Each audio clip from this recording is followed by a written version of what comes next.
When I was 7 years old and my sister was just 5 years old, we were playing on top of a bunk bed.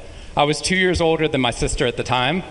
I mean, I'm 2 years older than her now, but at the time that meant she had to do everything that I wanted to do, and I wanted to play war. So we were up on top of our bunk beds, and on one side of the bunk bed I had put out all my G.I. Joe soldiers and weaponry, and on the other side were all my sister's Milos and ponies and ready for a cavalry charge. There are differing accounts of what actually happened that afternoon, but since my sister is not here with us today, let me tell you the true story. Which is my sister is a little bit on the clumsy side, and somehow, without any help or push from her older brother at all, suddenly Amy disappeared off of the top of the bunk bed and landed with this crash on the floor. And I nervously peered over the side of the bed to see what had befallen my fallen sister, and saw that she had landed painfully on her hands and knees on all fours on the ground. I was nervous because my parents had charged me with making sure that my sister and I played as safely and as quietly as possible. And seeing as how I had accidentally broken Amy's arm just 1 week before,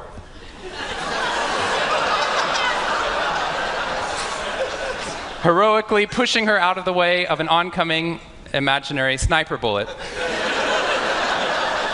for which I have yet to be thanked. I was trying as hard as I could. She didn't even see it coming. I was trying as hard as I could to be on my best behavior, and I saw my sister's face this wail of pain and suffering and surprise, threatening to erupt from her mouth and threatening to wake my parents from the long winter's nap for which they had settled. So I did the only thing my little frantic 7-year-old brain could think to do to avert this tragedy. If you have children, you've seen this hundreds of times before. I said, Amy, wait, don't cry, don't cry. Did you see how you landed? No human lands on all fours like that. Amy, I think this means you're a unicorn. Now that was cheating, because there's nothing in the world my sister would want more than not to be Amy the hurt 5-year-old little sister, but Amy the special unicorn. Of course, this was an option that was open to her brain at no point in the past, and you could see on my poor, manipulated sister's face conflict, as her little brain attempted to devote resources to feeling the pain and suffering surprise she just experienced, or contemplating her newfound identity as a unicorn. And the latter won out. Instead of crying, instead of ceasing our play, instead of waking my parents with all the negative consequences that would have ensued for me, instead, a smile spread across her face, and she scrambled right back up onto the bunk bed with all the grace of a baby unicorn. With one broken leg. What we stumbled across at this tender age of just 5 and 7, we had no idea at the time, was something that was going to be at the vanguard of a scientific revolution occurring 2 decades later in the way that we look at the human brain. What we had stumbled across is something called positive psychology, which is the reason that I'm here today and the reason that I wake up every morning. When I first started talking about this research outside of academia, out with companies and schools, the very first thing they said to never do is to start your talk with a graph. The very first thing I wanted to do is start my talk with a graph. This graph looks boring, but this graph is the reason that I get excited and wake up every morning. And this graph doesn't even mean anything. It's fake data. What we found is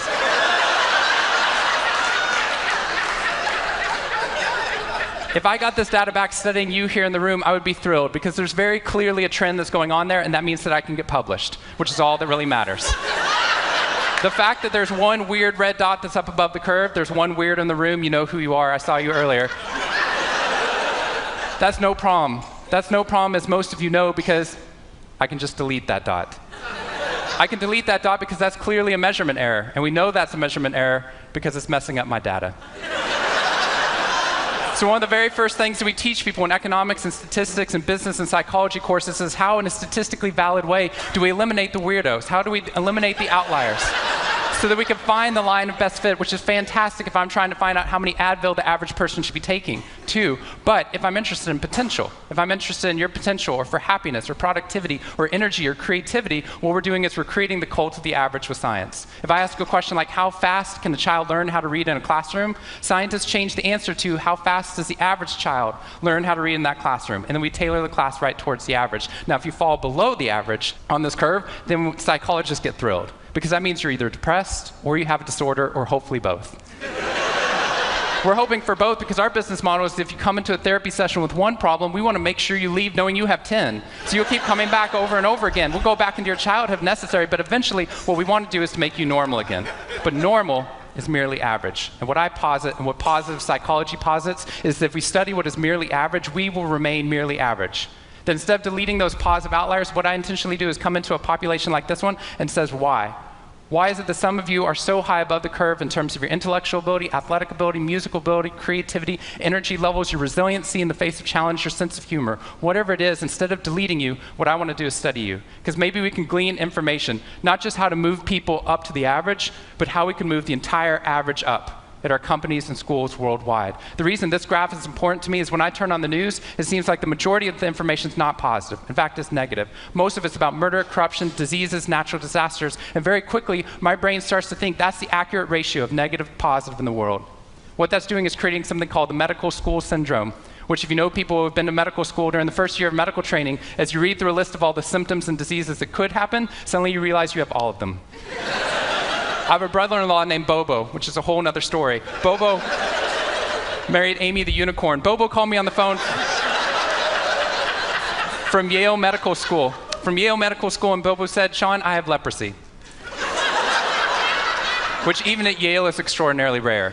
But I had no idea how to console poor Bobo because he had just gotten over an entire week of menopause. See, what we're finding is it's not necessarily the reality that shapes us, but the lens through which your brain views the world that shapes your reality. And if we can change the lens, not only can we change your happiness, we can change every single educational and business outcome at the same time. When I applied to Harvard, I applied on a dare. I didn't expect to get in, and my family had no money for college. When I got a military scholarship 2 weeks later that allowed me to go, suddenly something that wasn't even a possibility became a reality. When I went there, I assumed everyone else would see it as a privilege as well, that they'd be excited to be there. Even if you're in a classroom full of people smarter than you, you'd be happy just to be in that classroom, which is what I felt. But what I found there is while some people experienced that, when I graduated after my 4 years and then spent the next 8 years living in the dorms with the students, Harvard asked me to. Wasn't that guy. But what happened, I was an officer of Harvard to counsel students through the difficult 4 years, and what I found in my research and my teaching is that these students, no matter how happy they were with their original success of getting into the school, 2 weeks later their brains were focused not on the privilege of being there, nor on their philosophy or their physics. Their brain was focused on the competition, the workload, the hassles, the stresses, the complaints. When I first went in there, I walked into the freshman dining hall, which is where my friends from Waco, Texas, which is where I grew up, I know some of you have heard of it.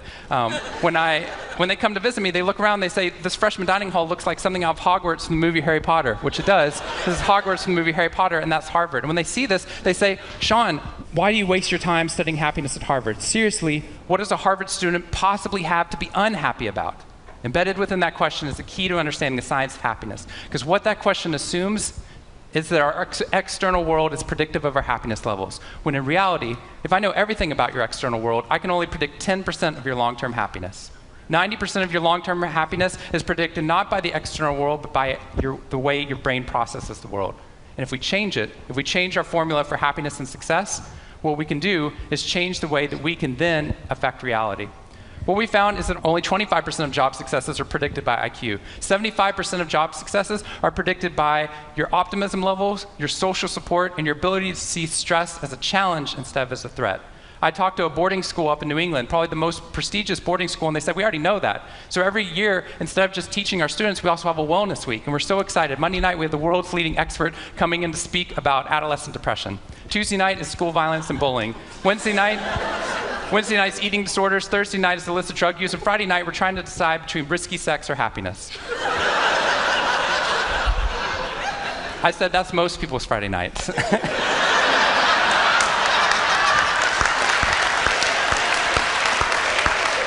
Which I'm glad you liked, but they did not like that at all. Silence on the phone. And into the silence, I said, "I'd be happy to speak at your school, but just so you know, that's not a wellness week, that's a sickness week." What you've done is you've outlined all the negative things that can happen, but not talked about the positive. The absence of disease is not health. Here's how we get to health. We need to reverse the formula for happiness and success. In the past 3 years, I've traveled to 45 different countries, working with schools and companies in the midst of an economic downturn. And what I found is that most companies and schools follow a formula for success, which is this: if I work harder, I'll be more successful. And if I'm more successful, then I'll be happier. That undergirds most of our parenting styles, our managing styles, the way that we motivate our behavior. And the problem is, it's scientifically broken and backwards for 2 reasons. First, every time your brain has a success, you just change the goalpost of what success looked like. You got good grades, now you have to get better grades. You got into a good school, now you have to get a better school. You got a good job, now you have to get a better job. You hit your sales target, we're going to change your sales target. And if happiness is on the opposite side of success, your brain never gets there.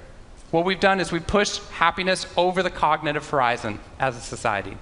And that's because we think we have to be successful, then we'll be happier. But the real problem is our brains work in the opposite order. If you can raise somebody's level of positivity in the present, then their brain experiences what we now call a happiness advantage, which is your brain at positive performs significantly better than it does at negative, neutral, or stressed. Your intelligence rises, your creativity rises, your energy levels rise. In fact, what we found is that every single business outcome improves.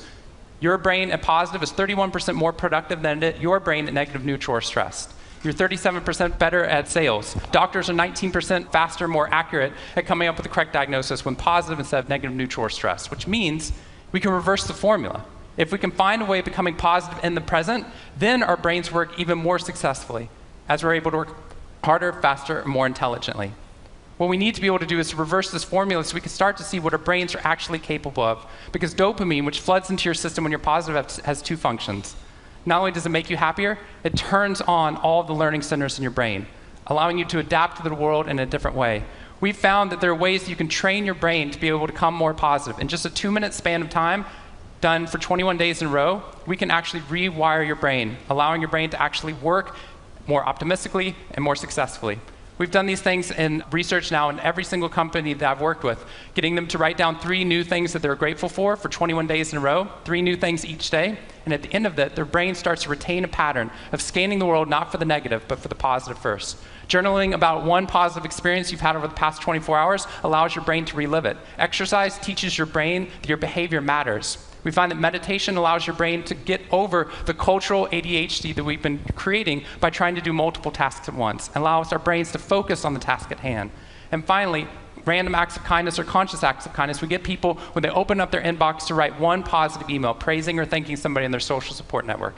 And by doing these activities and by training your brain, just like we train our bodies, what we found is we can reverse the formula for happiness and success, and in doing so, not only create ripples of positivity, but create a real revolution. Thank you very much.